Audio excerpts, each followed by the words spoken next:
Remember, E by 1 is V1 over F n minus 1, V1 minus V1. Okay? This is the function under V1 over F n minus 1, V1 minus 1. Same idea, function of V1, product rule, hold V1 over F constant, e power n minus 1, differentiate that, you will get a minus 1, plus hold V1 minus V1 constant, differentiate this one, you will need chain rule, so n minus 1, V1 over F, n cancels out, n becomes very large, 1 over n becomes 0, 1 minus 0 is 1, you get 0. So as n goes to infinity, limit n tends to infinity, di star becomes equal to di. You get closer and closer and closer and closer to your valuation. Closer and closer and closer. And remember, it is not because you are bidding a different fraction of your valuation. It's not because of that. It's because as more and more bidders, you are still bidding the same fraction of your valuation. But as more and more bidders are there in the bid, in the auction, every bidder gets pushed, squeezed together. I mean, look at this uniform distribution that we are drawing our bidders from. In this uniform distribution, if there are only 3 bidders, on average they will all lie. If I have more and more and more and more and more and more bidders, then every bidder gets closer and closer to the next bid. Closer and closer. So when I bid a fraction of my valuation, as you will see in a minute, when I bid the same fraction of my valuation, my bid happens to become larger. Okay? Not because I am bidding a greater fraction, okay, that's an important distinction. I am still bidding the same fraction of my valuation. However, my bid automatically becomes larger when n becomes higher. And this has an important implication for the seller of an option. So that clearly there is an incentive. If every bidder bids closer and closer to his valuation, when n increases, who benefits from it? The seller benefits. The seller benefits. The seller's revenue from the auction increases. Therefore, it is in the seller's interest, you can see, to get as many people to participate in an auction as possible. Okay? That will drive the bids closer to bidders' value. Drive the bids closer to bidders' value. Okay? At this point, I can also make in another way. Auction, two-player first price sealed bid auction.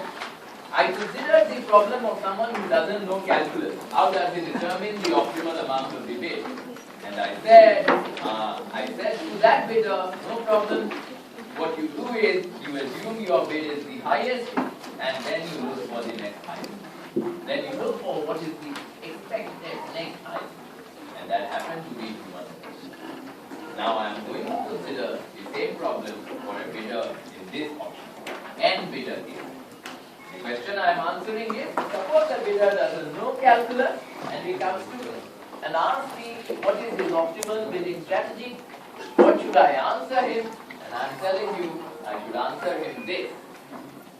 So say bidder 4 comes to, bidder 4, he is the one who doesn't know calculus. Out of n bidders, bidder 4 comes to. Will I tell him? I'll tell him, you don't know calculus, that's fine. Assume that you are the highest bidder. I don't care if you are or you are not, but just assume that your valuation is the highest. Assume that your valuation is high. Bidder 4, assume this valuation. Once you have done that, I will tell him, look for the expected next highest valuation. Expected next highest valuation. Whatever the expected next highest valuation is, you bid that amount. Bid that amount. That's what I'll tell you. Okay. The question is, how do I look for the expected next highest valuation? When there was only one bidder here, no problem. I just added up. On average, 0 plus V4 over 2 will lie somewhere here. How many bidders are here now? I have assumed that bidder 4 has the highest valuation, so bidder 4 is standing here. Overall, there were n bidders. There is no one here because bidder 4 by assumption has the highest valuation. Therefore, all other bidders are clustered in this distribution, clustered in this smaller truncated distribution. How many bidders are those? There are n minus. Okay? And I am trying to look at the highest of these n minus 1 bidders on average. That is the highest of the n minus 1 bidders on average.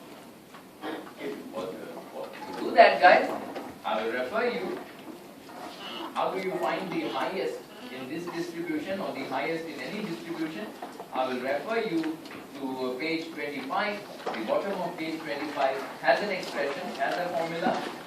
It's a very important formula, and I will always call it formula number 4. So when I say formula number 4, I mean this particular formula. Okay? And let me explain what the formula means to you. I would like to give you a derivation of the formula, but the mathematics is a bit difficult. So I'll ignore it in class. If you are interested in doing the derivation, you can. Formula 4 goes like this. EK is equal to BL plus n plus 1 minus K over n plus 1. BH minus BL. Now, let me explain each of these terms to you. What does this formula say? BL is the lowest value in any uniform distribution. In our case, if you are looking at this whole distribution, then BL is 0. BH is the highest value, the upper bound of the uniform distribution. Here, BH is 1.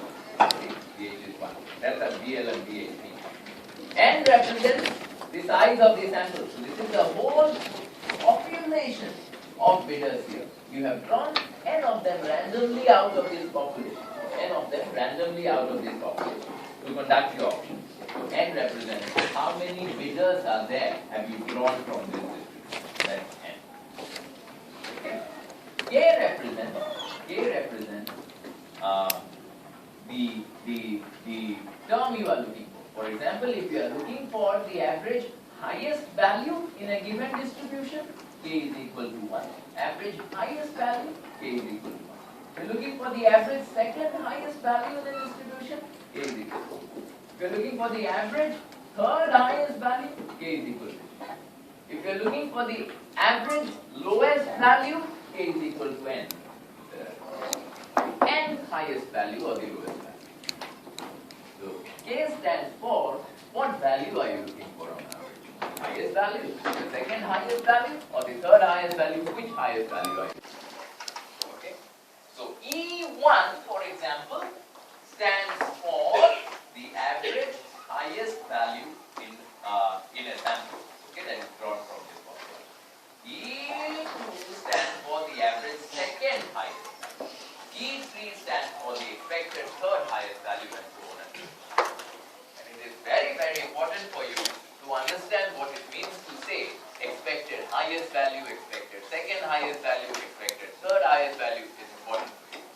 And understand what's going on. What does it mean to say expected highest value? Now consider these sunglasses that I wanted to auction in lecture, right? Now I have 5 lecture groups. 5 lecture groups. I could auction it in the Monday lecture group, Tuesday lecture group, Wednesday, Thursday, and Friday lecture group. I have 5 lecture groups. And imagine all of these lecture groups have the same number of students, same number of bidders, same number of bidders. And they are all drawn from this distribution. Some distribution between BL and BH, right? Lowest value is BL, highest value is BH. Right? So I have the same number of guys here, same number of guys here, same number of guys here, same number of guys here. So if I ask the Monday group to list down their valuations for this sunglass that I am trying to auction, you will get n different values, right? You will get V1, V2, V3, this is the highest, this is the second highest, all the way till BH. The Tuesday group also similarly will give you a different V1, V2, V3, all the way till BH. Same for the Wednesday, same for the Thursday group, same for the Friday. Now notice, the highest valuation in the Monday group, must it be equal to the highest valuation in the Tuesday group? No. They can be different. They can be different. Clearly they can be different. Just one randomly drawn sample. They can be different. But if I add these highest valuations up across all possible groups of n people here and divide by the number of groups here, I will get E1, the expected highest valuation. On average, this is the highest valuation that a bidder in this distribution will have. That's what it means. On average. Similarly, if I add up the B2 and take an average, that will be on average the second highest valuation in this proportion. Okay? This one is the second highest valuation in this sample. Okay, in this sample. But E2 will be the average second highest valuation over the whole population of beta. That's what it is. And this distinction between a sample and a population is very, very crucial for your understanding of options. Later on you will see. So this is what it means by saying expected highest valuation, expected second highest valuation, expected third highest valuation. The expected lowest valuation, we just add up these, divide by n. This will be n. On average, the nth highest valuation. The nth highest valuation. What is the next highest valuation? On average, what is the next highest valuation? First notice, bidder 4 is from here. One bidder gone. So how many bidders are there here? There are n minus 1 bidders in this distribution. N minus 1 bidders to the left. What is my VL? My VL is just 0. What is the highest value of the distribution? VH? Not 1. Because no one is here by assumption. No one. I have assumed V4 is the highest. Therefore, VH is equal to. And I am looking for the highest fella in this distribution. The highest fella in this distribution. That is the highest guy in this distribution. Therefore, K is equal to my height, expected height. K is equal to 1. Use the formula, you will get E1, EL is equal to 0. N is now n minus 1 because there are n minus gaps here. N minus 1.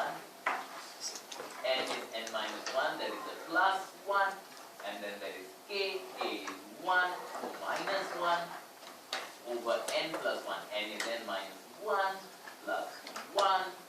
VH is V4. VL is 0. So you get n minus 1 over n. You should really be impressed by this. You must be impressed. So the calculus result.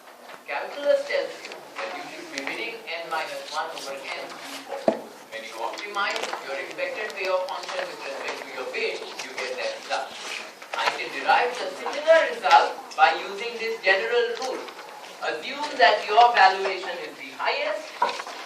Look for the next highest valuation in the truncated distribution. Look for the next highest valuation. Bid that amount. That will give you your optimal bidding set. Bid that amount. Okay. Assuming that your valuation, for any bidder who comes to me, I will tell him the same thing. Assume that your valuation is the highest. Bid the expected next highest valuation. Bid on average what is the next highest valuation. Okay, whatever that next highest valuation is, that should be your bid. That should be your bid. Now notice the intuition behind it. Suppose this is the next highest valuation. Look, you see the problem. Understand the intuition. The problem in a first price auction that I cannot bid my valuation. If I am bidder 4, I should not be bidding because I will get a payoff of 0. First price option, I will pay whatever I bid, I will get a payoff of 0 if I win. So I want to make sure that if I win, I don't make a payoff of 0. So when will I win? When my valuation is the highest. That's why I lock my valuation. So if I win, I want to maximize my bid. I want to bid as low as possible. Notice that this distance is the the surplus I will make. If this is what I am bidding and this is my valuation and I win, this is the surplus I make by winning. This is my surplus. So what should I do? I want to maximize my surplus. So should I stop here? Should I bid this? No. I can increase it a bit more. I should be bidding this. What will happen if I bid beyond? I will lose the auction on average, because on average the next highest guy is here. The next highest guy's valuation is here. If I bid lower than that, I will lose the auction. I will make a bid of If I bid higher than that here, I am not maximizing my payoff. I can go still a bit more. This guy, on average, will never bid more than his valuation. Therefore, I can increase my payoff. Increase. This is the number. Any further? I will. On average, I will. On average, I will. That is the intuition behind that. Assume you are the highest bidder. Assume you are going to win the auction. Try to maximize your payoff by bidding exactly where the next highest guy is. Don't go any lower, because on average then you will lose the auction. And don't stop before that, because then you are not maximizing your payoff.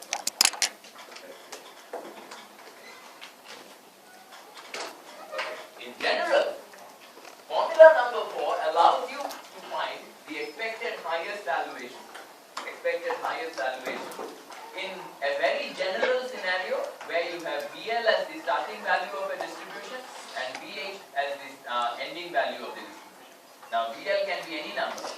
Okay, need not start from 0. Okay. BH can be any number also. So formula number 4 is a general formula. But sometimes when valuations start from 0, you can use a simpler setup. Only when valuation starts from 0. If the valuation does not start from 0, you have no choice but to use formula number 4. But when valuation starts from 0, you have a simpler setup. What is that simpler setup? Look, I am again looking at bidder 4. What does bidder 4 want to bid? How does he bid? I say assume your valuation is the highest. How many bidders are here? N minus 1 bidders. I am going to place N minus 1 bidders uniformly from here to here.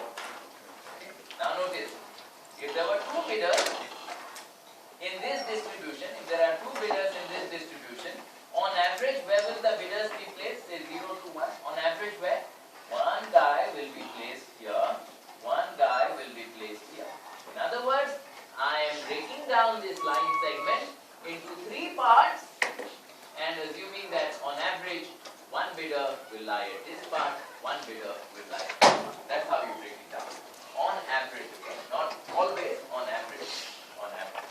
Therefore, if I want to place 2 bidders here, the expected highest valuation will be divided into 3 parts, 0.33, this is 0.66, the expected highest valuation will be 0.6.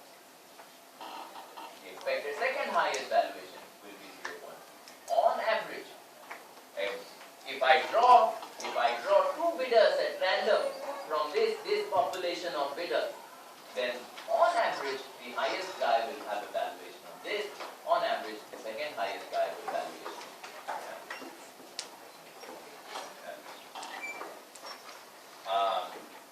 So similarly, if I want to place N minus 1 bidders here, notice when I wanted to place 2 bidders, I broke this line segment down into 3 parts. So if I wanted to place 3 bidders, I would break the line segment down into 4 parts. If I want to place N minus 1 bidders, I will break the line segment down into N parts. N minus 1 plus 1. 3 bidders, 4 parts, 2 bidders, 3 parts, N minus 1 bidders I want to place here, then I will break it down into N parts. And if I break it down into N parts, and I use this bit,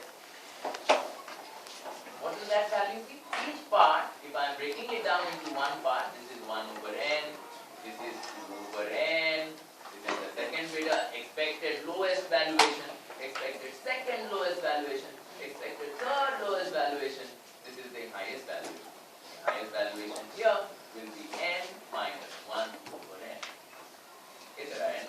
bidders here, first bidder 1 over n, second bidder 2 over n minus 1 bidder, n minus 1 over n. N minus 1 over n. How much is this distance? This distance is b4 minus 0. Therefore, when you have broken this down into n parts, you have b4 over n. Each of these gaps is b4 over n. This is 1 times b4 over n, 2 times b4 over n, b4 times n minus 1 over n. Exactly what I said. Okay, so when you have a uniform distribution from 0 to 1, you can also use this alternative scheme, an easier scheme, a more intuitive scheme for finding out what is the expected highest valuation, what is the expected second valuation. Okay? Alright. Okay. So once you get this, let us look at the most general of first price sealed bid auction cases. Now I am looking at n bidders with valuations no longer distributed between 0 and 1, but distributed between BL and BA. Any two.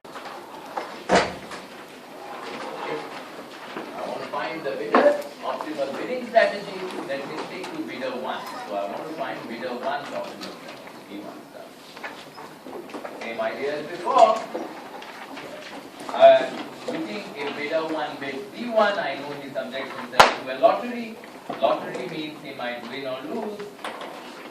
Winning gives him a payoff of B1 minus B1. Losing gives him a payoff of 0. Therefore, the expected payoff of bidding B1 when other guys are bidding B2, Bn is given as the probability I will win with a bid of B1 times the payoff of B1 minus the reason I am discussing this is for a purpose. Probability of winning with a bid of B1, the same idea. Probability B1 greater than B2, intersection B1 greater than B3, intersection intersection B1 greater than Bn.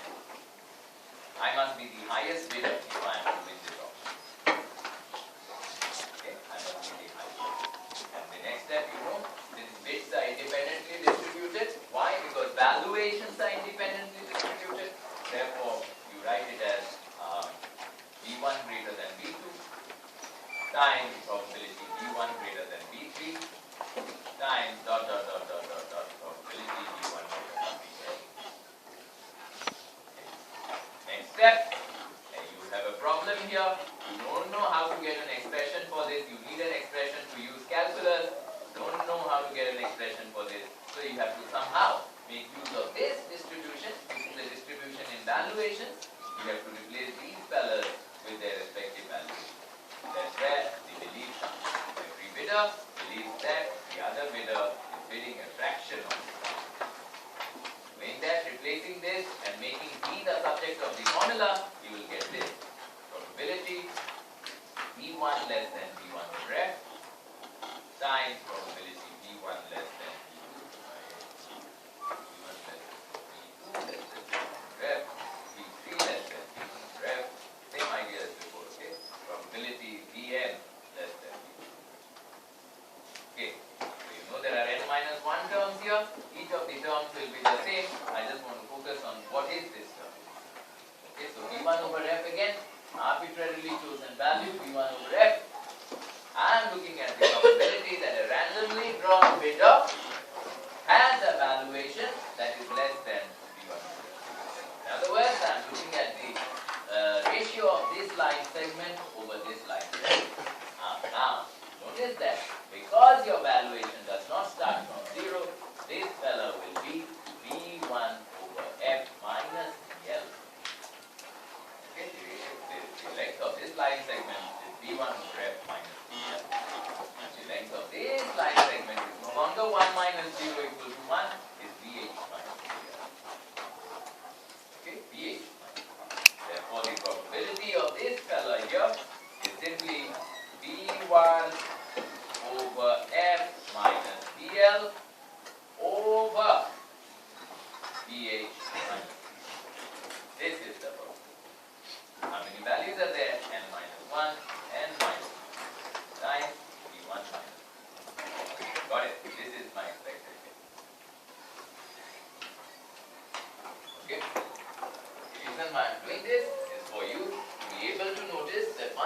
change the distribution. Don't memorize, okay, how the derivation is done. Rather, see exactly what is going on. So once I change the bounds of the distribution, the probabilities values for these fellas change also. Alright. And your next step is very clear for you. You know what you're going to do. You're going to differentiate this with respect to V1 set it equal to 0 and solve for V1 star. Okay? Done for you in your lecture notes. And just one for any bidder, EI star for any bidder is VL over N plus N minus 1 over N. Yeah. This is the optimal bidding strategy in the general.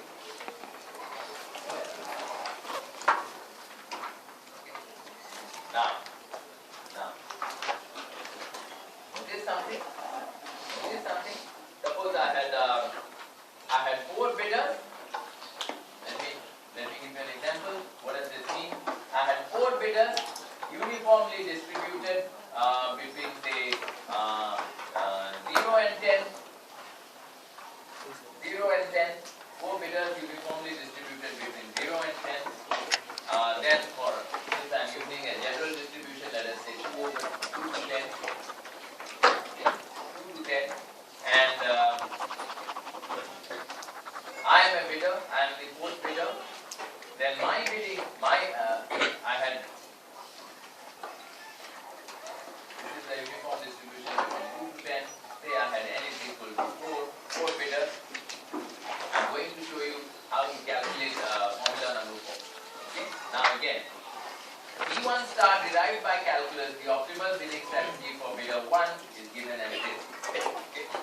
Now, for someone who doesn't know calculus, let me see how to derive formula, the optimal bidding strategy using formula number 4.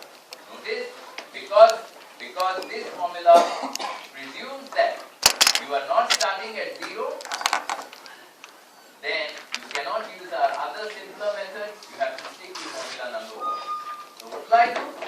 Say for bidder 1, I am determining what is his optimal bidding strategy. I will say, hey guys, you assume that your bid is the highest, V1, and look for the next highest bid in this distribution. Look for the next highest bid in this distribution. So formula number 4, write it down. K is VL plus n plus 1 minus k over n plus 1 VH minus VL. Okay, this is formula number 4, right? So what am I looking for? I am assuming that I am the highest bidder here. I am looking for the next highest fellow here. How many fellows are there? There are n minus 1 fellows. N minus 1 fellows. If there are n minus 1 fellows here, that means n is equal to n minus 1. N minus 1. I am looking for the highest in this distribution because bidder 1 is from here. I am looking for the highest in this distribution. Therefore, K is equal to 1. VL remains as VL, no problem. This is my VL. VH, the highest bound, becomes because I am looking at this distribution. And it becomes, using that, I notice this. VL plus n is n minus 1 plus 1 minus 1. N is n minus 1 plus 1. VH is V1, sorry. This is what I'm saying. So I get VL plus n minus 1 over n, V1 minus VL.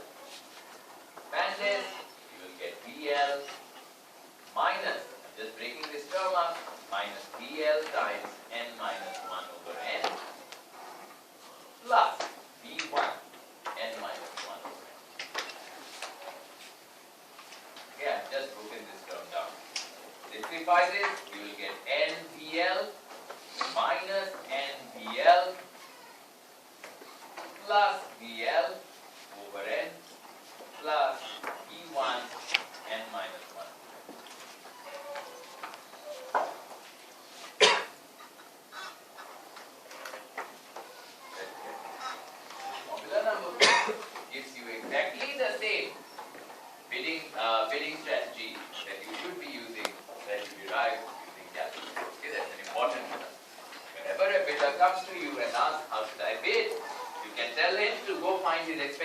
payoff function, differentiate it, set it equal to 0 and find V1 star. Or you can tell him to assume that his valuation is the highest and look for the expected next highest valuation in the truncated distribution. Either way it is going to be. Okay? Either way. Okay? This I am going to suspend for a later part. This example, hang on for a while. I'll give it to you. Alright, so what have I shown you? I have shown you that in the most general case, the Nash equilibrium in winning strategies is Vi star, you can substitute I is equal to 1, 2, 3, 4 all the way n. Vi star is Vl over n plus n minus 1 over n Vi. Okay, if you wanted, you could just break it down into V1, V2, V3, V4, comma, comma, comma, that would be your Nash equilibrium set. Now, the question I want to ask you is, in this most general case, therefore, what will happen to the equilibrium outcome of this option? What will happen to the equilibrium outcome? Clearly, the equilibrium outcome of this option, this is the equilibrium set of strategies. When bidders use their equilibrium set of strategies, it will turn out that the guy who will win the auction is the guy with the highest value. Notice, this is a constant. VL is the same for every bidder. N is the same for every bidder. This is a constant. This is the same fraction for every bidder and multiplied by the bidder's own valuation. So if every bidder is bidding a constant plus some fraction of his valuation, the same fraction, the guy who will submit the highest bid must be the guy with the highest value. This is a constant for everyone, this is a constant for everyone. Only thing that varies between bidders is this. Therefore, the highest bid will be by the bidder with the highest value. This will be the. Therefore, the guy who will win the auction in this most general case in a first price sealed bid auction will be the guy with the highest value. Highest value. Whatever that guy's valuation is, he will bid exactly equal. He will bid an amount that is exactly equal to this formula. He will just substitute Vi there with his own valuation. That will be the price that will be realized in the first price. Those are the equilibrium outcomes. Okay. So guys, time for a quick summary. We have second price sealed bid auction and first price sealed bid auction here. Bid auction. The equilibrium set of strategies for n bidders. Vi star, you can replace I is equal to 1, 2, 3, 4, 5 is equal to Vi. Bidders have a dominant strategy that is to bid their own valuation. In a first price sealed bid auction, on the other hand, the equilibrium strategy for any bidder is VL over n plus n minus 1 over n Vi. These are the equilibrium set of strategies, the difference between the equilibrium. Now, what is the difference between the equilibrium outcomes again? Let us check. Equilibrium outcomes, I am concerned with two things. Who wins the auction and what is the price that he pays? What is the price that he pays? The equilibrium outcome, who wins the auction here? If every bidder is bidding his valuation, clearly the guy who will win the auction is the guy with the highest value. No question. No question.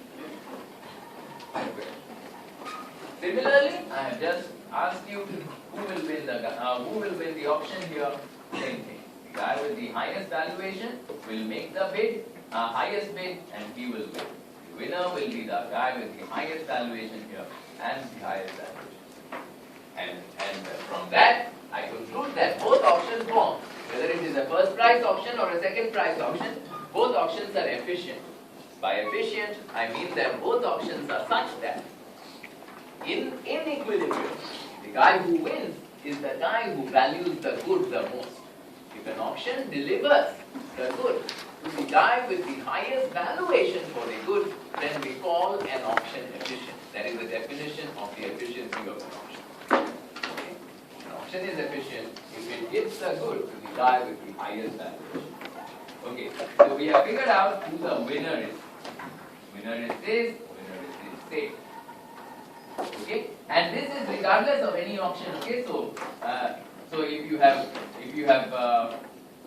just select, if this is my Monday class, this is my Monday class. In Monday class, you know that B1, B2, B3, these are the guys in my Monday class, these are their evaluations. The guys who will win will be this. Okay, the guys who will win. Now, this is my Monday class as well. If I had conducted a first price sealed bid auction here, again, the guys who will win will be no difference. Same guy. The other thing, I'm auctioning the sunglasses for the Monday class. The other thing I need to know is what is the equilibrium price. What is the equilibrium price in the auction? Now, notice this. If I am conducting my auction in the Monday class, every of these bidders, there are n bidders, every of these bidders will submit a bid equal to their valuation. So this is bidder 1's bid, this is bidder 2's bid, this is bidder n's bid. This guy will win, but will he pay this price? No. Second price auction, he pays the second highest bid. What is the second highest bid? This is the second highest bid. Therefore, the price that is generated in a second price sealed bid auction using my Monday class is the okay. Now, come to the first price auction. Suppose I am conducting a first price auction on my sunglasses for the Monday class. Okay, here. I have already established the guy who will win. This is the guy with the highest valuation. What is the price he will pay? Whatever he bids. Whatever he bids. The price he will pay is whatever he bids. It's the first price in bid auction. So in order to find the equilibrium price, I have to figure out how much this guy will bid to begin with. How much this guy will bid. So I have, what is the optimal bidding strategy? The optimal bidding strategy is this here. Therefore, this guy will bid, he will just substitute BI with his own valuation. Therefore, the price will be BY star, B1 star. The first guy will BL over N plus N minus 1 over N B. Got it? This is the equilibrium price in the first price. In my Monday class. So these sunglasses via auction in my Monday class, this is the price I get. So I sold these sunglasses by auction in my Monday class, second price sealed bid, this is the price I get, this guy. From a seller's point of view, it is important to know which auction will generate a higher revenue, which auction mechanism will generate a higher price for it. Okay, compare. This is the equilibrium price in the second price sealed bid auction. This is the equilibrium price in a first price sealed bid auction with the same group of people. Which price is higher? Is this higher or is this higher? Which one is higher? The idea is you can't tell. There's no way to compare. This term does not even appear in this formula. How do I compare these? How do I compare? I don't know. The answer is I don't know. Right? So this B2 could be higher depending on what B2 is, or this fellow could be higher depending on what B1 is. Could be higher. Anyone could be. And to make that broad point, so I'm saying that if you focus only on one particular group of people, one particular sample for the auction, you can't tell whether the second price auction will give you a higher price or the first price auction will give you. You can't. And this is a very, very important result. You can't tell. For any particular auction, you can't tell whether the second price auction will give you a higher price or a first price auction. To make the point clearer, notice this. Notice this. Give you a small example just to make the equation deeper, because this is an important point. Suppose n is equal to 2. You are only looking at 2 bidders. Okay? 2 bidders. N is equal to 2. And my Monday class has 2 students. My Monday class has 2 students. So I want to conduct a second price auction. The valuations V1 and V2, I'm giving you fictitious examples. Say my Monday class, the valuations are this.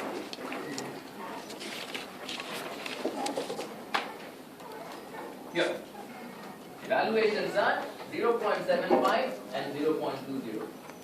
One of the bidders has a valuation 0.75. I'm assuming uniformly drawn distribution, uniformly drawn valuations between 0 and 1.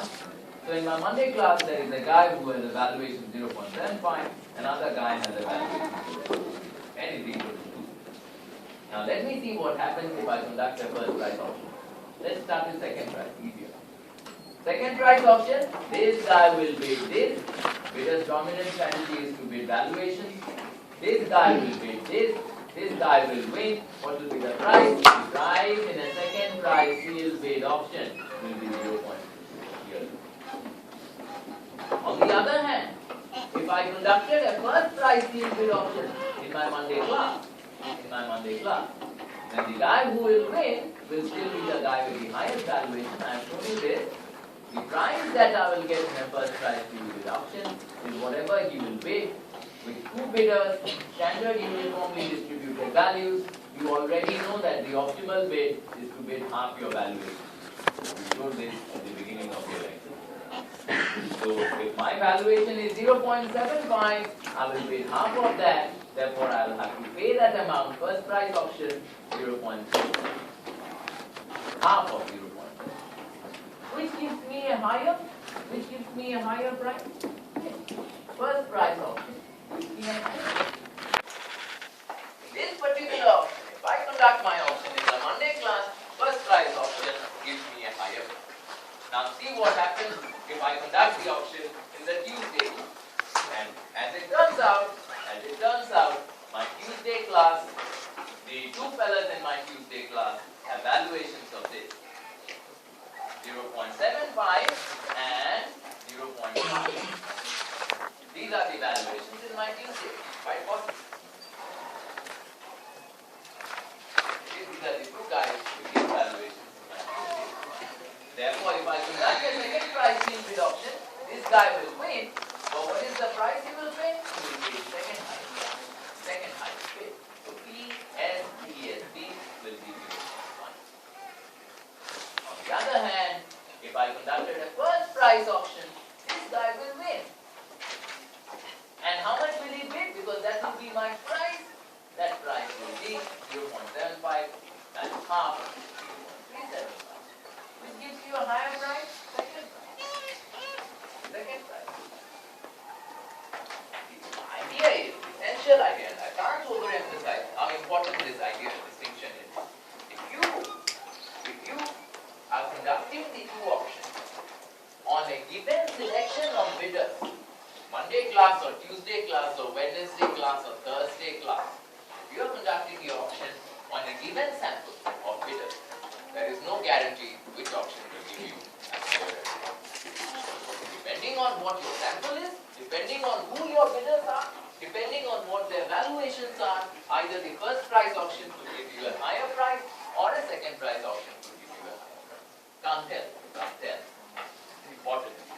So therefore, when a seller wants to compare the two auction formats to determine which auction format generates a higher price, he really couldn't be asking this question. Oh, which auction format will give me a higher price for the Monday auction? No way he could be asking the question because there is no way to answer the question. So his question really is, on average, not for any particular class, but on average, which auction generates the higher revenue? That is the important question. Not for a particular group of bidders, which auction generates the higher revenue. That's an useless question. I don't know. I want to find out, on average, which auction gives me the highest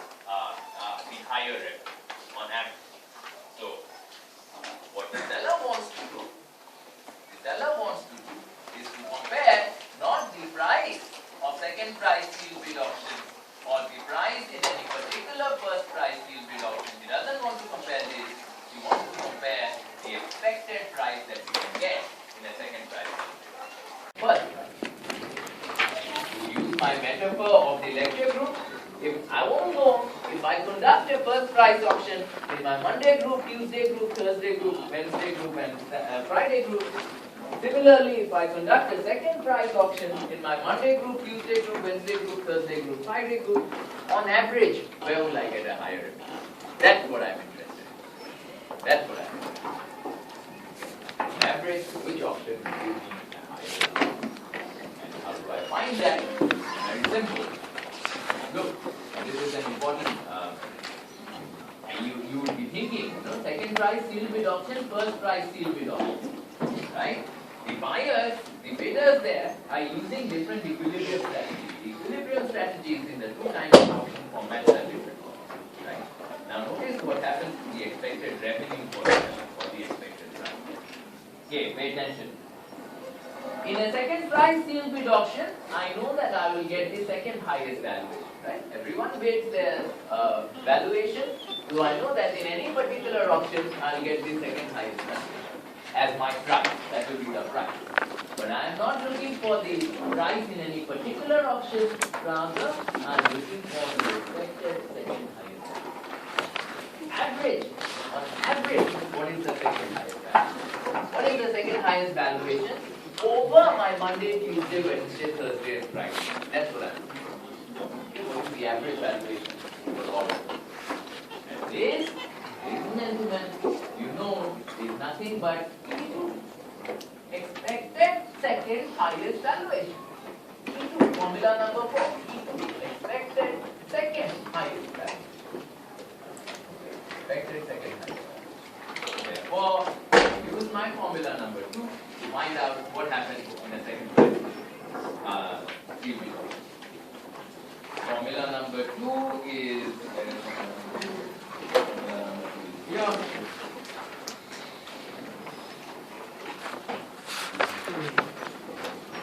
Here.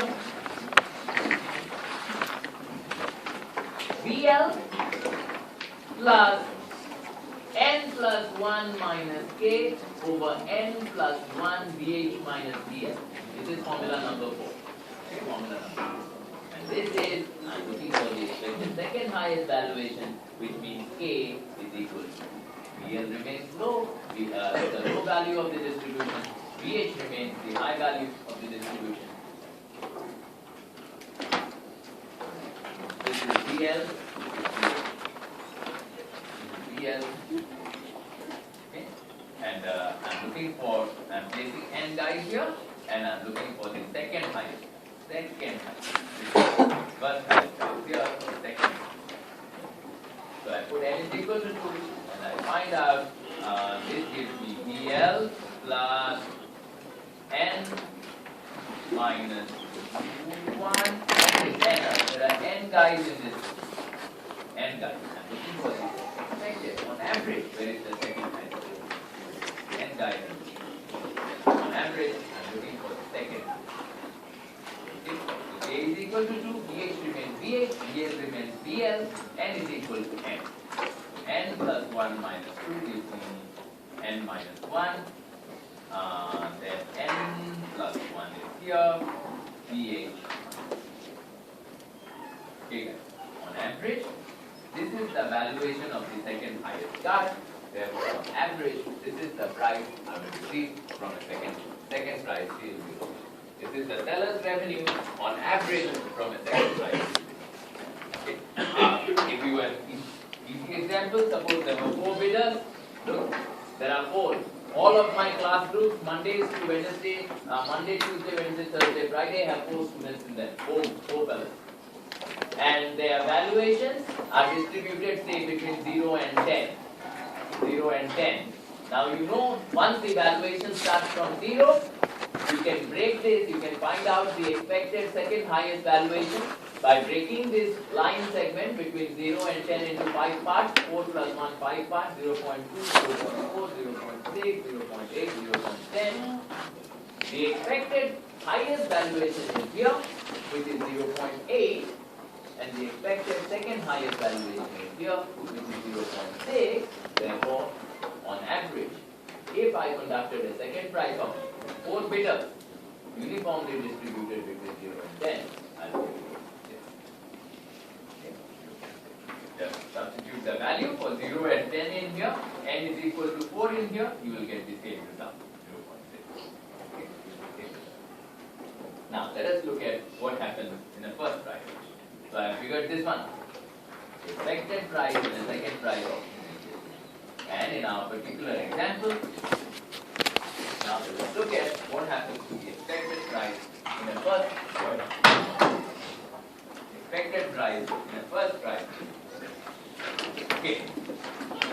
In the first price sale bid auction, I am thinking of what will be the expected price in the first price sale bid auction.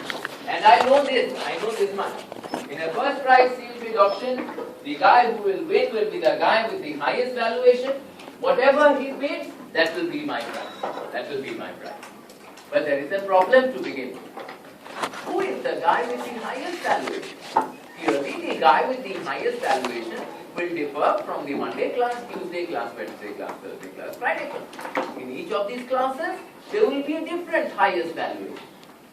So first, in order to find the price in a first price sale bid auction, I have to figure out, on average, what is the valuation of the guy that will win the auction. Okay? Because the valuation of the guy that will win the auction differs from class to class. I have to first figure out, on average, what is the valuation of the guy who will win the auction. Who will win the auction. In other words, if this is my distribution again, between BL and BH, I am looking for, on average, who is the highest guy? Who will win the auction on average? What will be his valuation? Okay, this fellow can differ. The highest valuation can differ from Monday, Tuesday, Wednesday, Thursday, Friday. I am not concerned about any particular day of auction. I am looking for the average. Therefore, I am first looking for, on average, what will be the valuation of the guy who will win the auction. And notice, to do that, I am going to use my formula number 4 again. I am looking for the highest valuation amongst n bidders here, n bidders with BL and BA. So the only thing that changes in my formula, K is equal to 1.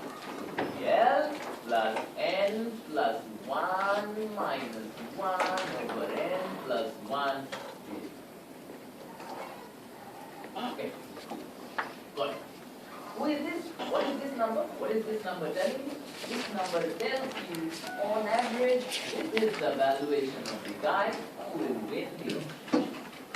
This is the valuation of the guy who will win the auction. But is this your price? This is not my price. My price is whatever this guy will pay. This guy will pay. This is the valuation of the fellow who will win the auction. He won't bid this valuation. This is the first price auction. What is the price he will pay? You know that as well. You know that as well. You know that. How? This is your valuation. How do I ask you to bid? I say, assume that your valuation is here. Yes. From yourself here. From yourself here. Then look for the next highest valuation. In this shrunken distribution. In other words, how many fellas are here now if you are plotting yourself here? N minus 1 fellas.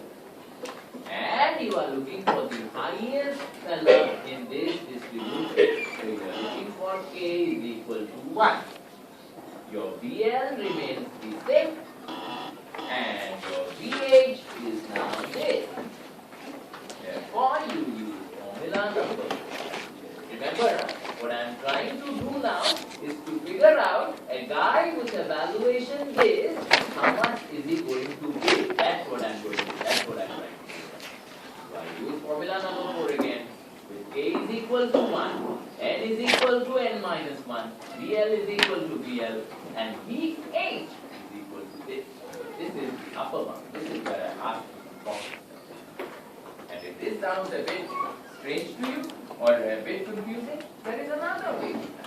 The other way looks at the fact that you have already determined your optimal bidding strategy for a generalized auction. You have already determined an optimal bidding strategy. Here. When you, in the most general case, your optimal bidding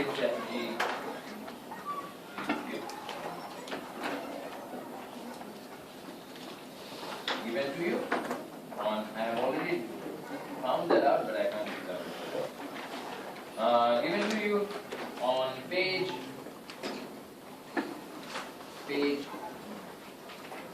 top of page 13 of your lecture. That optimal bidding strategy is just this. For any bidder, in a general n player auction, the bidding strategy is BL over n plus n minus 1 over n BI. Now notice, I can also use this to determine how much a guy with this valuation will be. Why am I focusing on a guy with this valuation? Because this is the average highest value. On average, the guy who will win will have this valuation. So all I need to do is take this here and plonk it in. This is the valuation of the guy who will win the auction. And I can guarantee you, when you do that, as I have shown in your lecture notes, the answer that you get will be exactly the same. Just have to put this here and simplify, you will get this 100%. If it doesn't, don't believe me, let me show you an example. It's done in your lecture notes. Now, here, I am going to use the same example here. 4 bidders between 0 and 10. I want to find out on average what will be the price in a first price sealed bid auction. I know with the second price sealed bid auction it was 0.6. Let's look at what happens with the first price. 0 to 10. So I ask myself, there are 4 bidders here. I ask myself, so Monday group has 4 bidders, Tuesday group has 4 bidders, all the way till Friday, every group has 4 bidders. Ask myself, I know that the valuations will differ from Monday to Friday groups. All these groups will have different valuations. On average, what will be the valuation of the guy who will win the auction? On average. So, I say on average, where are the bidders? Go right 5, 0.2, 0.4, 0.6, 0. I know. This is the guy. Okay, on average, this is the valuation of the guy who will win the auction. This is the valuation. Therefore, how much is this guy going to bid? Because my price will be how much ever this fella is going to bid. A fella with this valuation, how much is he going to bid? Same idea, you expect me to make sure that he is the first highest bidder and he bids a price equal to the next highest valuation. What is the next highest valuation? The next highest valuation is therefore, on average, second price auction and the first price auction quite phenomenally, quite remarkably and quite impressively give you the same price, the same revenue. Despite the fact that bidders' bidding strategies are different in the two forms, on average, the revenue generated by the second price auction and the first price auction are equal. And this result is very famously known as the revenue equivalence theorem. So if you are a seller and you are considering whether to use a first price or a second price auction to maximize your revenue from the auction, the answer is either will. On average, there is no way that the two auctions will generate it. On average, you will get the same revenue from the second price auction as you will get from the first auction. Not true for any particular auction, but on average, it will be. On average, if you conduct the same auction many times, both first price and second price, then you will get the same. Known as, ladies and gentlemen, the very famous revenue equivalence theorem.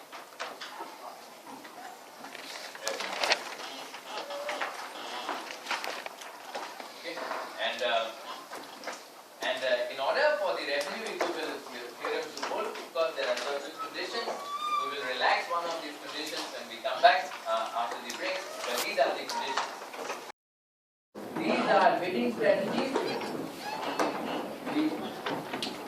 we have derived by assuming that bidders are risky. Okay, we maximize expected payoff for the bidder. Expected payoff.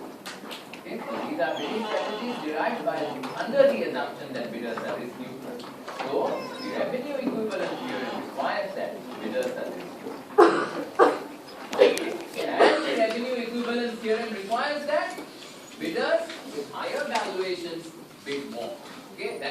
assumed, right?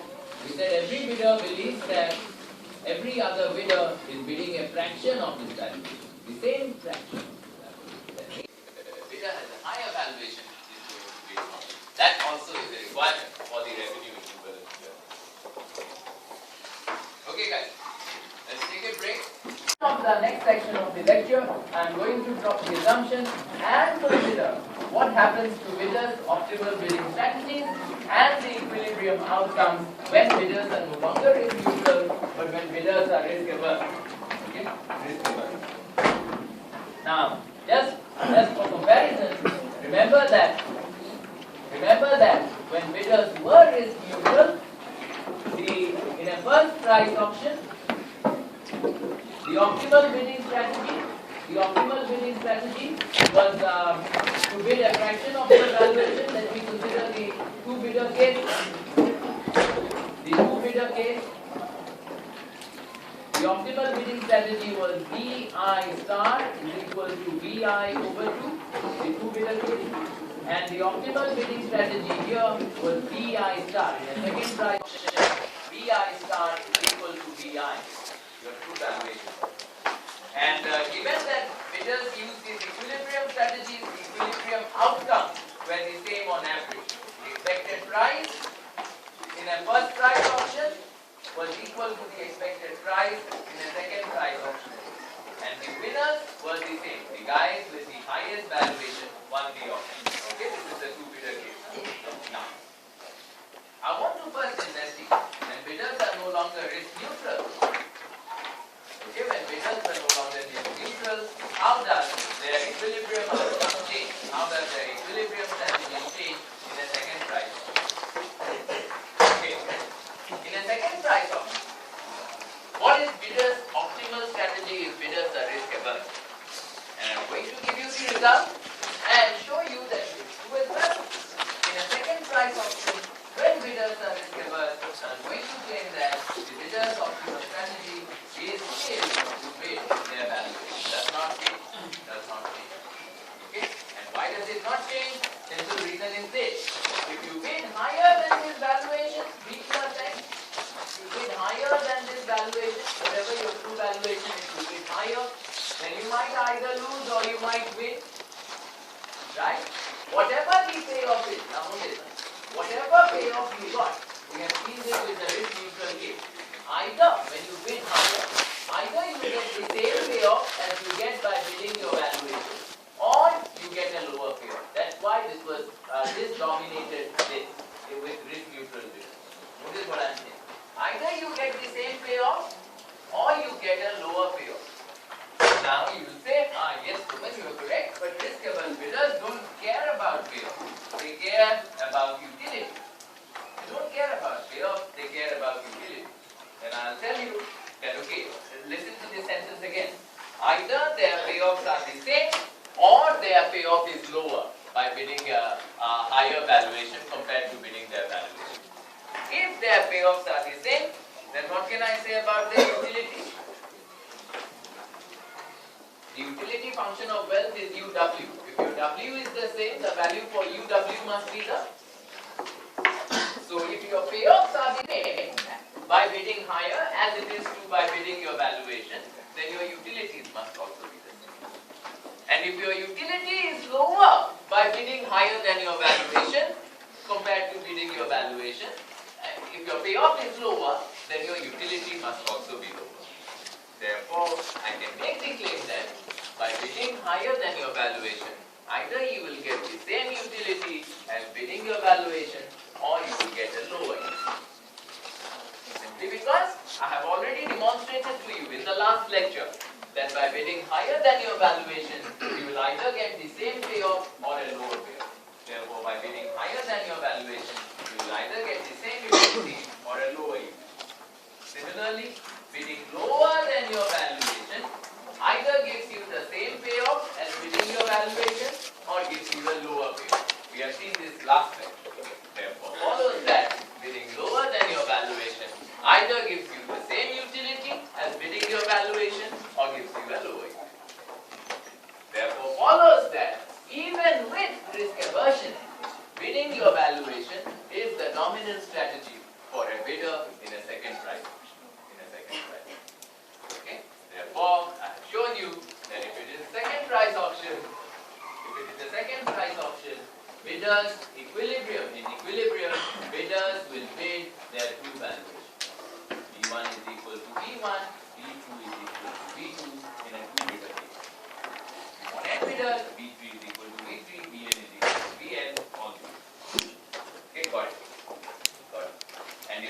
bidders bid their valuation, even with risk-averse bidders, the guy who will win the auction will be the guy with the highest bid, that is the highest valuation, and he will pay a price equal to the second highest bid, that is equal to the second highest valuation.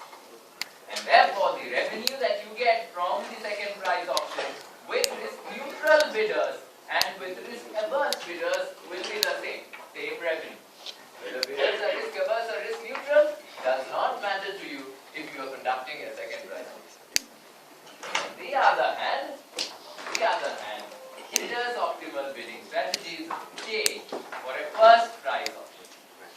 How do they change? Let me demonstrate that. I'm using two bidders, and to simplify matters, I will use standard uniformly distributed values. The same argument will work with any other distributed value, Bi, and I will give my bidder a utility function. UW is equal to root W. I'll give my bidder a utility function. And what will happen now is this. A bidder is still deciding what bid will maximize his payoff from winning. But payoff now, I am risk averse, is not measured in dollar terms, it will be measured in utility terms. So the structure of the problem remains the same. I am bidder 1, I am choosing B1.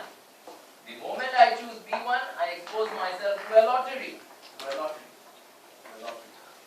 And that lottery I might win or I might lose. If I win, I will get B1 minus B1, but notice this is a dollar value. I am risk averse. I really don't care about this. I care about the utility that I get. If I lose, I will get a payoff of 0. But I don't care about the dollar value. I care about the utility value. So I get the utility of the These are the utilities I will get from winning and a utility of winning. Therefore, the expected utility other than the expected payoff, the expected utility of this probability node can be written as this. Expected utility, which is a function of my bidding B1 and the other guy bids B2, can be written as probability of winning times the payoff from winning. Payoff is really not a dollar value now, it is my utility value, root B1 plus probability of losing times the utility of losing, which is 0, so this term will cancel.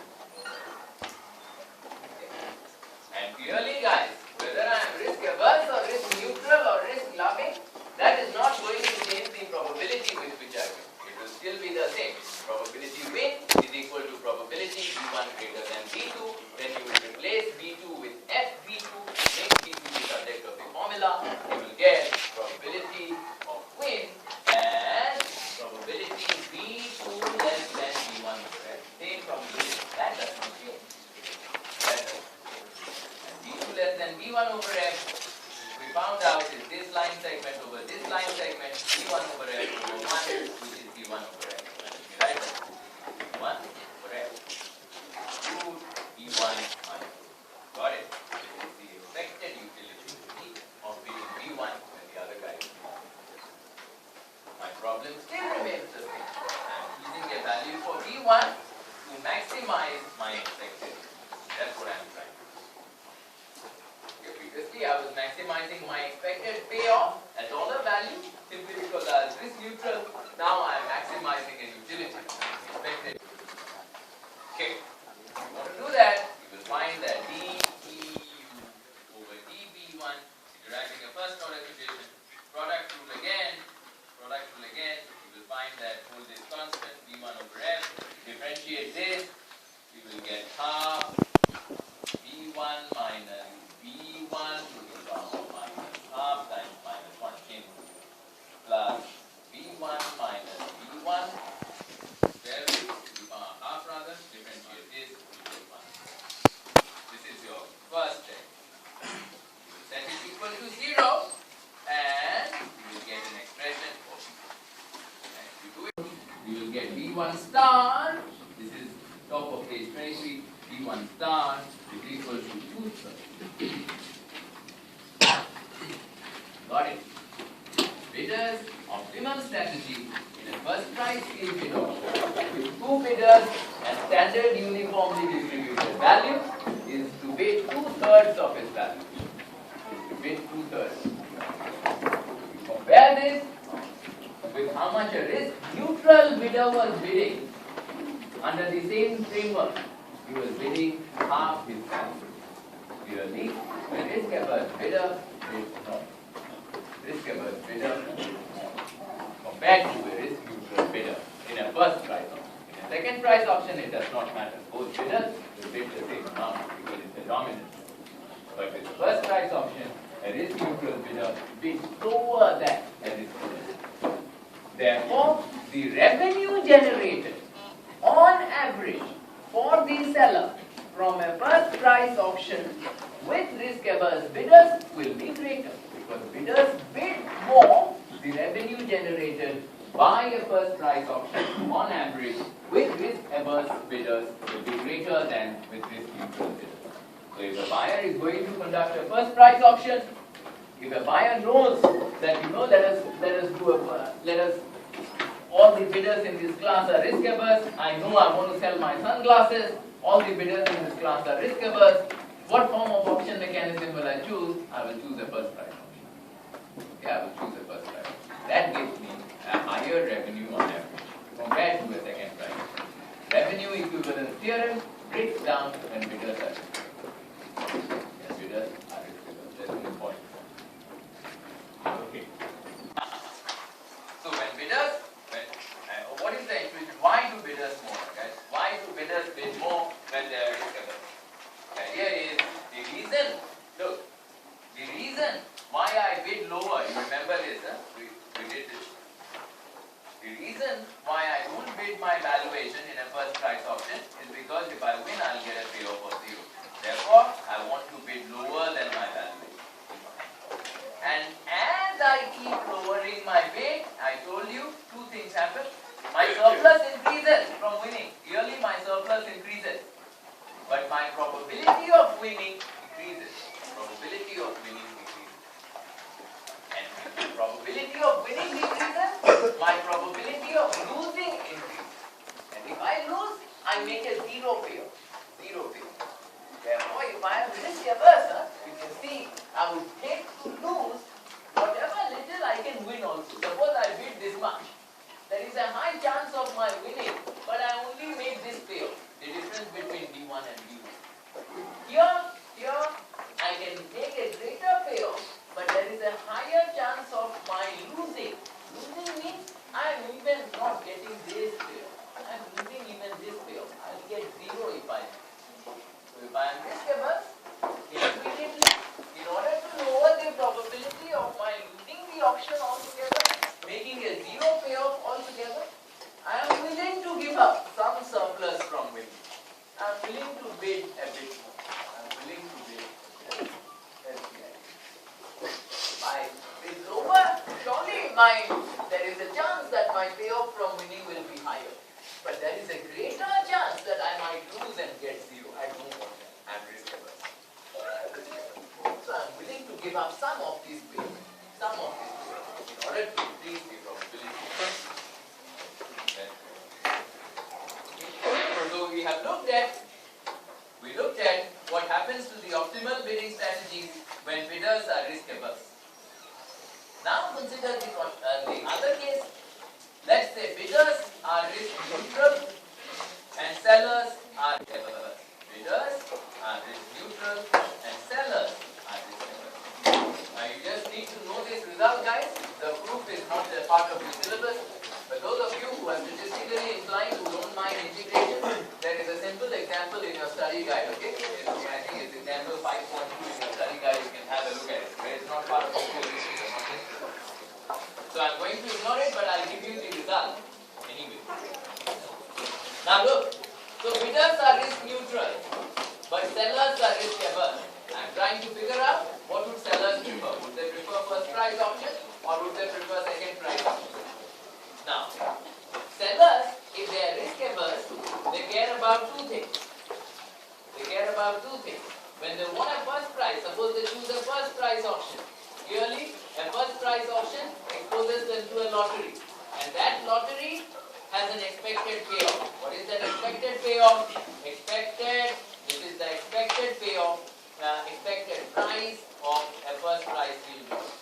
If I choose a first price auction, I don't know, my actual revenue will depend on which fellas turn out for the auction. In other words, my actual revenue will depend on whether the auction involves the Monday group, Tuesday group, Wednesday group, Friday group, or Thursday group. So I am looking at the expected. Similarly, in a second price auction, I will be exposing myself to a lottery because I don't know which group it is that I am auctioning. Therefore, I am looking at the expected payoff of second price field bid. And you know that if bidders are risk neutral, the expected payoff at this probability node and the expected payoff at this probability node are the same. Sellers are risk averse. They don't just make their decision based on expected values, they also consider the riskiness of the two probability nodes. Riskiness, I mean variance. Variance of the price I see. Variance of P and P and variance of P. It's not just the expected payoff, it is also the riskiness of P. And I'm going to give you the claim, and then you tell me which one the seller will prefer. I'm telling you that the variance in a first price auction is smaller than the variance in a second price. Okay, I'm just giving you this graph. So the expected payoffs are the same for first price and second price auctions, but the variance of first price auction is smaller than the variance of a second price. In other words, the first price auction is less risky than the second price auction. Payoffs are the same on average, and the first price auction is less risky. Therefore, the sellers, if they are risk averse and bidders are risk neutral, they would prefer a first price auction over a second price. Okay.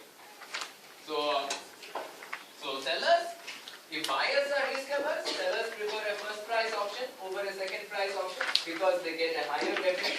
If sellers are risk averse and buyers are risk neutral, sellers will also prefer a first price auction over a second price auction because the first price auction is less risky than the second price auction. Same expected payoff, but less risky. Okay? Alright. So that brings us more or less to the end of our discussion of private values auctions.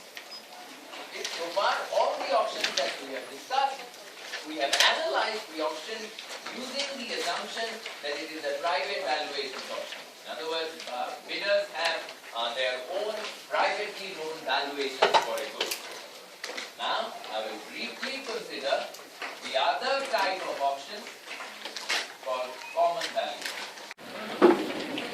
Okay, you will recall from my discussion in the first lecture on auction that if you encounter a common value auction in the examination, the treatment, the examiner will expect you to respond to it qualitatively, not quantitatively. Okay?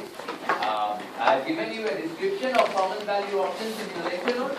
Your study guide also has a concise description. So I am briefly going to introduce this to you, right? And I expect you to read up on this on your own. Our treatment of common value auctions will be qualitative. Okay. Now, what is a common value auction? You will recall a common value auction is an auction where there is such a thing as the true value of the good being auction. Call it B. True value of the good being auction. Remember the envelope with the money? True value. Such a thing as a true value. Does not depend, does not vary from bidder to bidder. There is a true value. You will also recall that bidders might not know this true value. Right? It is quite likely that bidders don't know this true value. Therefore, bidders will only have estimates of this value. If there are n bidders, then bidders have estimates of the value. Estimate. And this estimate of the value is related to the true value in this manner. The estimate that the bidder has is equal to the true value plus some estimation error. Any estimate is equal to the true value plus some estimation error. Now notice something. If this value for a bidder is greater than 0, that means the bidder is overestimating the value of the goods. If this value for the bidder is less than 0, the bidder is underestimating the value. If the estimation error is negative, it is an underestimate. If the estimation error is positive, it's an overestimate. And suppose I auction off this wallet in class right now, I can guarantee you, for many of you, I mean, clearly this wallet, the value depends on how much money is there inside it. So there is such a thing as the true value of this wallet, depending on how much money is there inside it. But if I ask you, each of you, how much money do you think there is inside it, I can guarantee you that some of you will overestimate and some of you will underestimate. And that allows me to make the assumption that on average, the estimation error is 0. On average, the expected value of the expectation of the estimation error. The estimation error on average.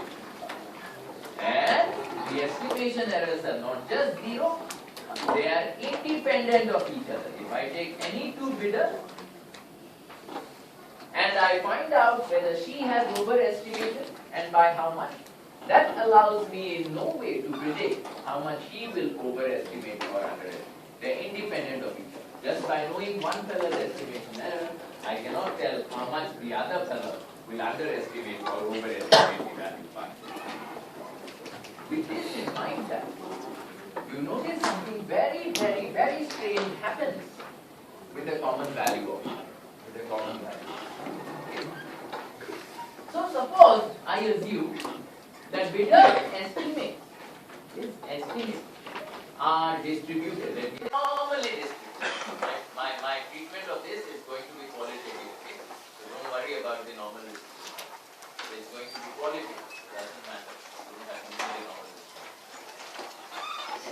Now suppose bidder's estimate. I am plotting bidder's estimate here. Bidder's estimate is normally distributed. There will be some overestimates, some underestimates.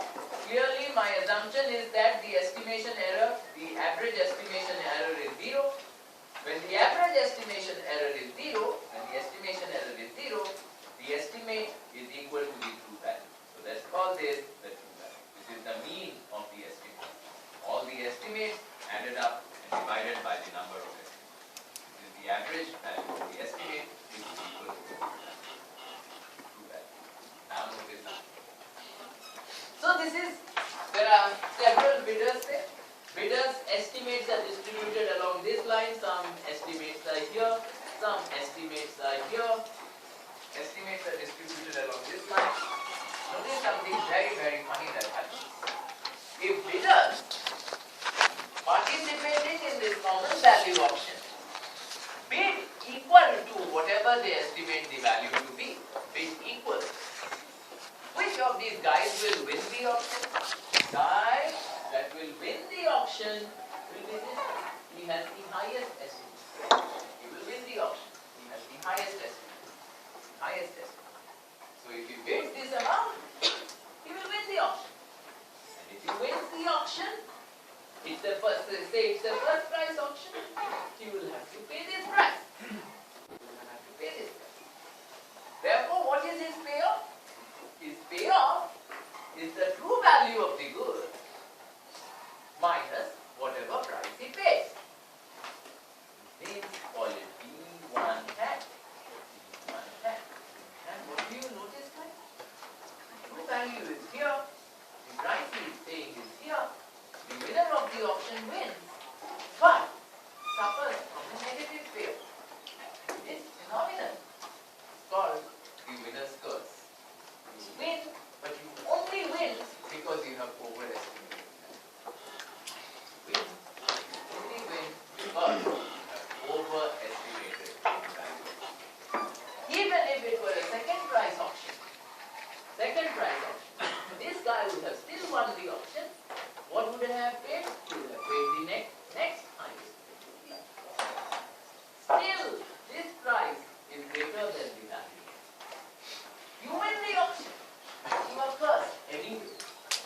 the moment you participate in a common value auction and you discover the auctioneer calls you and says you have won the auction, instead of taking the champagne out, you should start crying. Because you know you have won only because you have overestimated. On average, and this disclaimer I am making, guys, now again, this distinction is very important.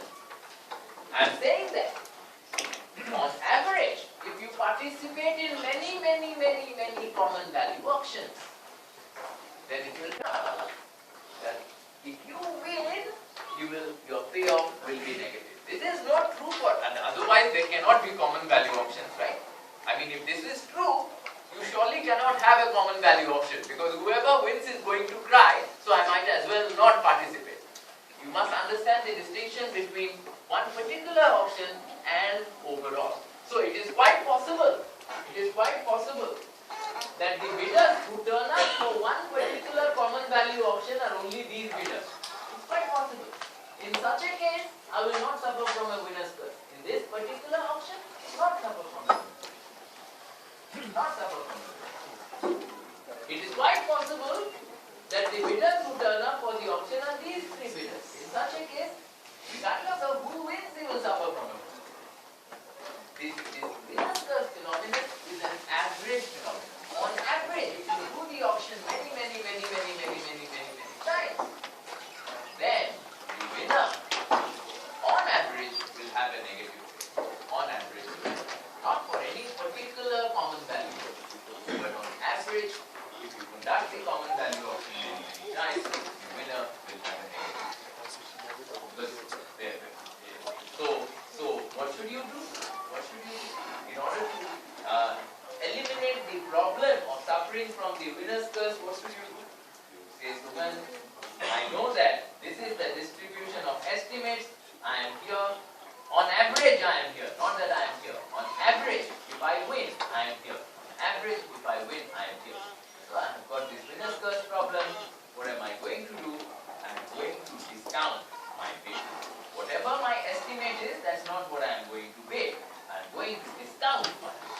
That means, if this is the distribution of my estimates, I will make sure that the distribution of my bids, of all the guys' bids, is like everyone knows that. If I am winning, there is a good chance I am being first. There is a good chance I am only winning because I have overestimated. So everyone will want to bid below their estimate. Now you can ask me the question. So when you said this is a first price auction. In a first price auction, anyway you are not going to bid your estimate, right? You should bid lower, otherwise you will have no payoff from winning. I am saying that with the common value auction, you will discount your bid twice. Once to account for the fact that you want to make some positive payoff from winning, once for that, and once to account for the fact that there might be a winner's curse involved here. So you will discount your bid twice. Double discount in a common value. So that's it. Take into account the fact that you want to make a positive payoff to win, and the fact that you might be winning by overestimate.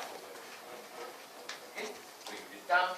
So if this is the distribution of your estimate, this red line describes the distribution of bid. Some factor is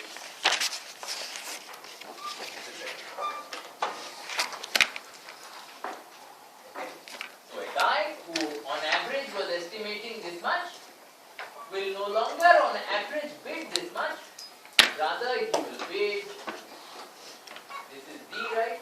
Rather he will bid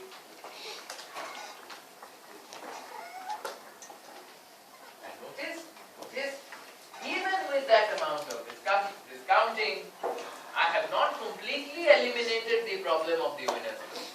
I have just minimized the probability of my suffering from winner's curse. There is still this probability that I might suffer from winner's curse, but I have minimized it by discounting my bid below my estimate. I have minimized it. The next question you will ask me, Sovan, then you are just being silly. Why don't you discount a bit more so that this number, this figure moves to the left here or stays here, whatever. Why don't you discount it a bit more?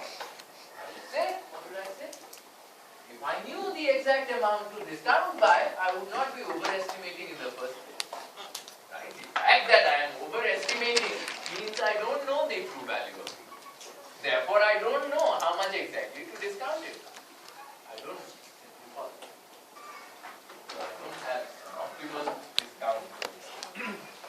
All I know, however, guys, is that if the bidders, there are more bidders participating in a common value auction, I better discount by more. And the reason is this. I'm going to use, so I'm saying the discount factor, the amount you should discount your bid below your estimate depends positively on the number of bidders. More bidders, you better be more careful. And why is that? It is because of this. Look, I'm going to use an uniform distribution. Subject guide, but it is a question that is relatively commonly observed in the question papers. Okay, so I've decided to put it in your lecture procurement options. And I will start by giving you a broad idea of what procurement options are. Right? So far, the options we have considered have been options where there is one seller, and several buyers bidding for the goods. A procurement option is an option, on the other hand, where there is one buyer and several sellers are bidding to sell the goods. So, for example, when SIM buys these screens to hang in its lecture theatre, several bidders will tender to provide SIM with these screens. Several bidders will tender to provide SIM with these. Several sellers will tender to provide SIM. When the Singapore Armed Forces or the Air Forces wants to buy military equipment, several sellers of military equipment will tender to supply Singapore Armed Forces with the equipment at a given price. That sort of an option is called a procurement option, where a buyer is trying to procure something and sellers are bidding to supply. Okay, that's the procurement option. And once you get the logic behind the procurement option, the analysis of it is very, very simple. And this is the logic. Now, if you look at a sale auction, what do I assume? I assume that buyers' valuations are uniformly distributed, say, between BL and B. I assume this. In a sale auction, I assume this. And I say that, let's look at a second price auction, for example. I say that, or in a first price auction, the buyer's payoff from winning the auction is the valuation that he has for the good minus the price he pays for the good. This is what the payoff from winning the auction. With a procurement option, ladies and gentlemen, if I ask you, the bidders are sellers here, okay? This is seller 1, seller 2, seller 3, seller 4. What is the valuation of the good to the seller? Your answer will be, don't talk nonsense. Sellers don't have valuations, only buyers have valuations. Sellers have what? Sellers have costs. Then it gets cost. When I want to quote a price to SIM at which I want to supply him this screen, I must take into account what my cost of procuring this screen. What is my cost? So, compared to sale auctions with procurement auctions, I will assume this. Sellers have costs that are uniformly distributed between CL and CL. Let's see. And sellers pay off from winning the auction. If I win the auction, if I have quoted you a particular price for this, and SIM says, okay, so when you can supply me. My payoff from winning the auction is the price that I have quoted, the price I have received, minus my cost. Pi minus P, here it is P minus P. I am bidding on P, that means Pi minus P. Whatever I bid to receive from you, here this is also a bid, but this is whatever I bid to pay. Here this is what I bid to receive. Okay, that is my payoff from winning the auction. Okay, payoff from winning the auction. And, okay, just as sale auctions can be first price or second price auctions, procurement auctions can also be first price or second price auctions. If a procurement auction is the first price auction, let's look at second price. If a procurement auction is a second price auction, it means that the buyer, SIM, will choose the bidder who bids the lowest, no longer the highest. Huh? In a sale auction, the seller chooses the buyer who bids the highest and then charges the next highest bid. Here, in a procurement auction, I will choose the seller who bids lowest and I will pay him the next highest. It's just the reverse. It's a mirror image of a sales auction. Okay, I will pay him the next highest. In a first price auction, what happens in a sale auction? I will choose the bidder with the highest bid and I will make him pay that price. In a first price procurement auction, I will choose the bidder with the lowest bid and I will give him that price. I will supply myself. That's the procurement. And once you understand how procurement and sales auctions are related, you should be very easily be able to figure out that if it is a second price procurement auction, bidders have a dominant strategy, that is to bid their true cost. Just as bidders have a dominant strategy here, that is to bid their true valuation. Here, bidders have you should go back and try to prove all this to yourself. There is a part in your lecture notes that I try to tell a bit of. Okay, bidders have a dominant strategy, that is to bid their cost in a second price. But in a first price auction, that can't be a dominant strategy. There can't be a dominant strategy because if you bid your true cost and you win the auction, what will your payoff from winning be? Zero. Seller, your cost is $50. You have told SIM that you will supply this for $50. SIM says, okay, very good. You find out that your payoff is $50 minus $50 fee. You get no payoff from it. Therefore, in a first price auction, your dominance, your optimal bidding strategy should be to bid more than your cost. Just as in a sale auction, your optimal strategy is to bid less than your valuation. Here you can bid more than your cost. To make some payoff from winning, bid more than your cost. What will be the optimal bidding strategy then? Suppose there are 10 bidders bidding to supply SIM with this screen. 10 bidders, okay? 10 bidders bidding to supply SIM with the screen. The fourth bidder comes up to me and says, Soban, how do I pay? I said, never mind. What is your cost? He says, C4. I should assume that is the lowest cost. Assume that is the lowest cost. And assuming that is the lowest cost, you find out what is the expected next highest cost. Find out what is the expected next highest cost. Whatever the expected next highest cost here is, you bid that. That's what I've done. Can you see the reverse? The mirror image, how procurement auctions are mirror images of sales auctions. So then, what will I do? What is the expected next highest cost? Imagine, how many people are here? Say there are 10 bidders, right? The 10 bidders were here. But here, bidder 4 is from here. Therefore, how many bidders are here? 9 bidders are here. N is equal to 9.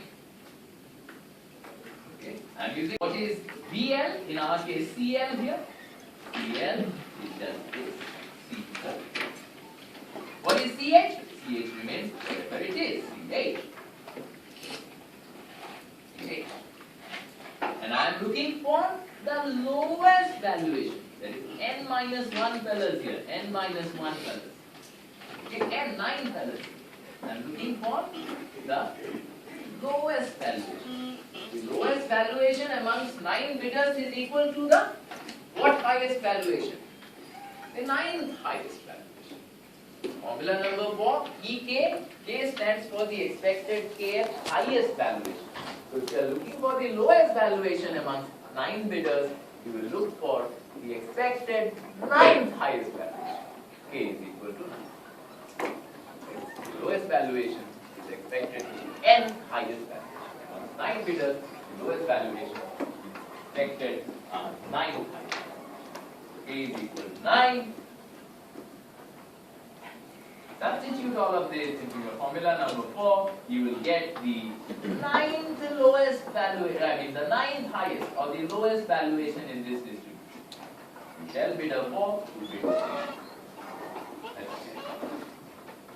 Okay, tell bidder 4. Where is procurement option?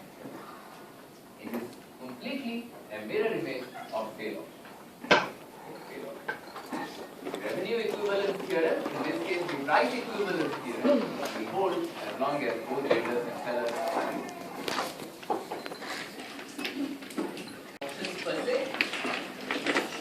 Let us start by looking at some questions.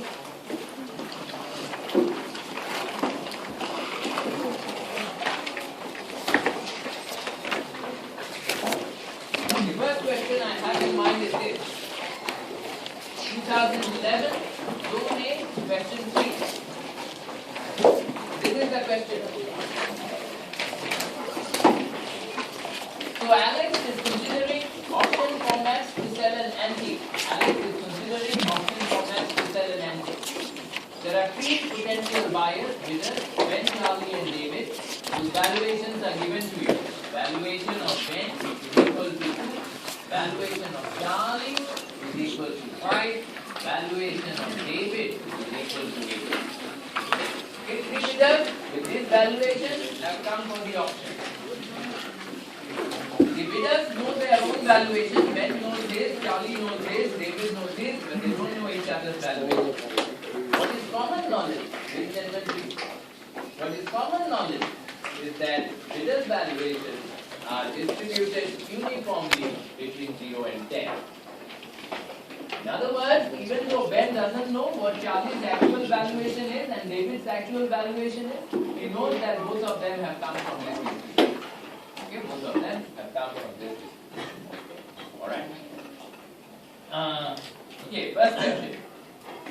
What is Alex's revenue if he uses an English option? So, revenue, English option. Alex's revenue when he uses an English option. There are 2 ways of doing it. First way is you have to tell me. First way of doing it is to just use the rules of the English option. What are the rules? Look, there are 3 guys are there. Ben, Charlie, David. Their valuations are this. I am auctioning $1. What happens? You remember in an English auction, players have a choice between 2 actions at any price level. Stay in the room, drop out of the room. Either stay in the room or drop out of the room. $1. What will happen? All 3, Ben, Charlie, David will remain in the room. $2. What will Ben do? Drop out. Ben will drop out at $2. If he stays on, he will make a negative profit, even if he wins the auction later. Okay? No point staying on. I'd rather go home watch TV. Drops out. Ben drops out, Charlie and David are there. Stay. $3, Charlie and David remain. $4, Charlie and David remain. $5, Charlie drops out. The moment Charlie drops out, there is a single bidder left in the auction, that is David. The auction comes to an end. The moment there is one last bidder in the auction comes to an end. Who wins the auction? David wins the auction. What price does he pay? The price at which the auction comes to an end. That is the price at which Charlie drops out. That is, so he pays the price equal to Charlie's pay. The price that Alex will get in this auction is $5. David will win the auction, Charlie will pay a price of $5. Therefore, the revenue that Alex will make, okay, just use the rules of the auction. The other thing you can say, the other way of answering this question is this. And you must give me a reason showing that the English auction is equivalent to second price sealed bid auction. Not enough just to make a claim, okay? You must give me a reason. Why? If you claim that English auction is the same as the second price auction, you must give me why. So you can make that claim. Demonstrate equivalence between English and second price. Then say, in a second price auction, we know that bidders' dominant strategies are to bid their valuation, which means this fellow will bid. The bid that he will make is 2, the bid that Charlie will make is 5, the bid that David will make is 8. These will be the bid. This is the second price option. Therefore, David will win, pay a price equal to the second highest, which is 1. Same thing. You will get the same. And that is precisely what part 2 of the question asks. What is Alex's revenue if he uses the second price sealed bid option? Second. So, guys, one important thing I must tell you. When you are looking at first price and second price option, and I ask you what is the equilibrium price, who will win? You remember what I am asking you is for the equilibrium outcomes of the game. Who will win? What price will he pay? Is the outcome of this auction game. Anytime, in any game, in order to determine the outcome of the game, you must first have the equilibrium strategies of the player. Equilibrium strategies. And I have determined here, in a second prize game, the equilibrium strategies of the player is this. BB is equal to 2, BC is equal to 8. This is the Nash equilibrium set of strategies in the second prize. Okay, Nash equilibrium set of bidding strategies. Once you have determined these equilibrium strategies, then you can comment on the equilibrium outcome. What will happen when bidders are using their equilibrium strategy? That's the equilibrium outcome. What will happen? David will win. Second prize auction, by the rules of the auction, he pays a price equal to the second highest bid. Second highest bid is 5. David will win. The price that will be realized will be 5. The revenue that will be realized in the second prize sealed bid auction.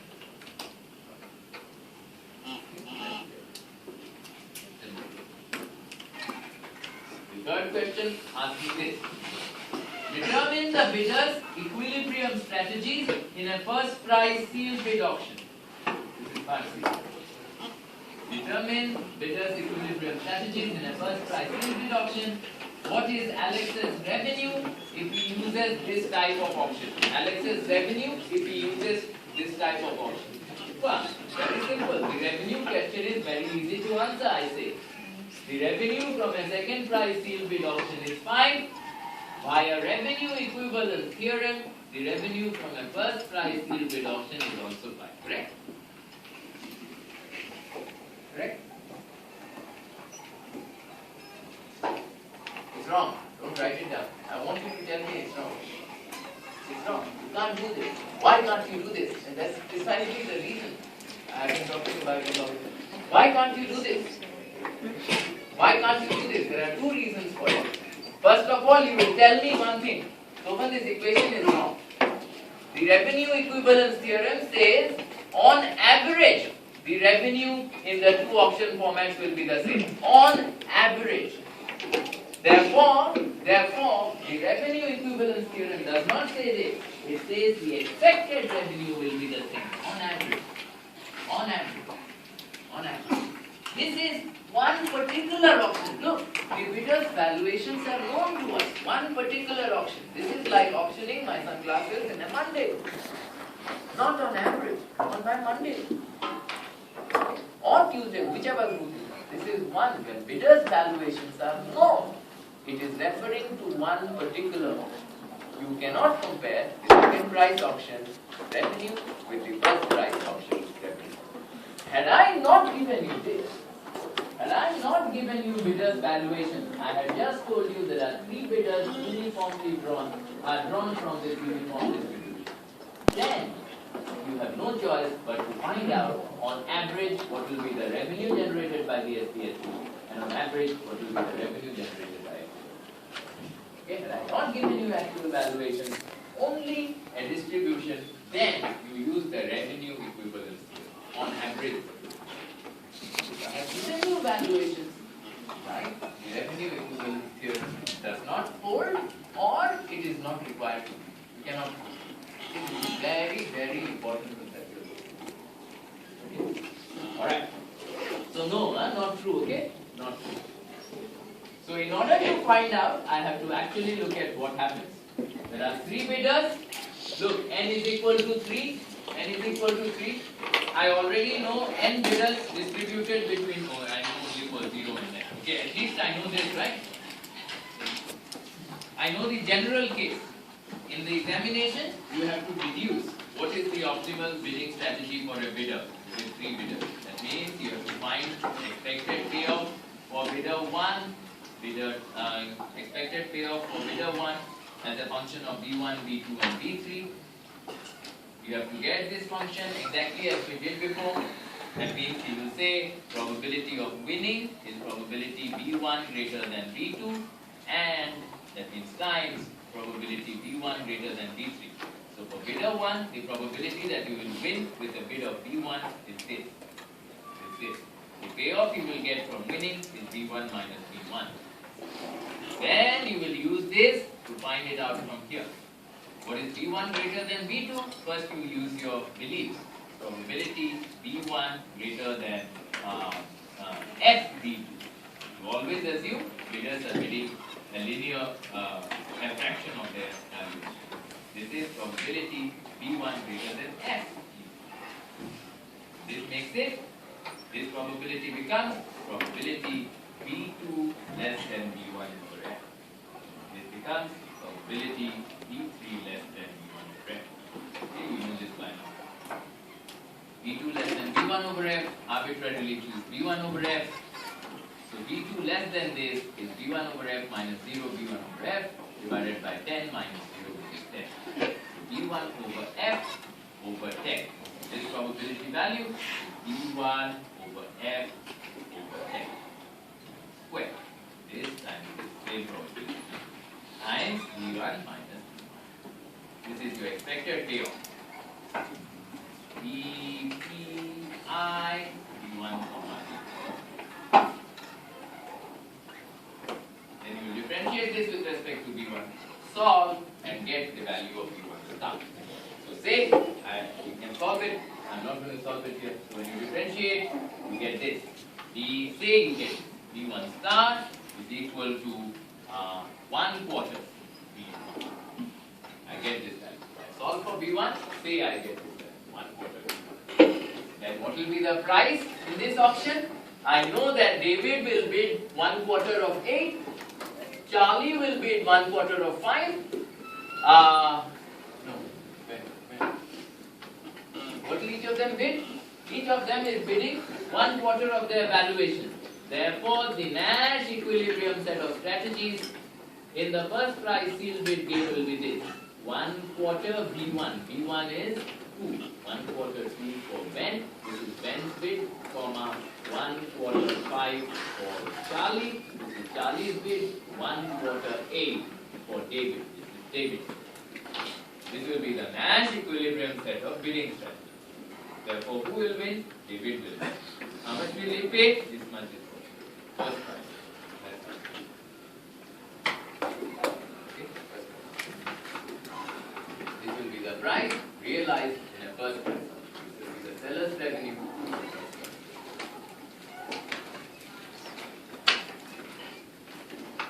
Is that? Alright.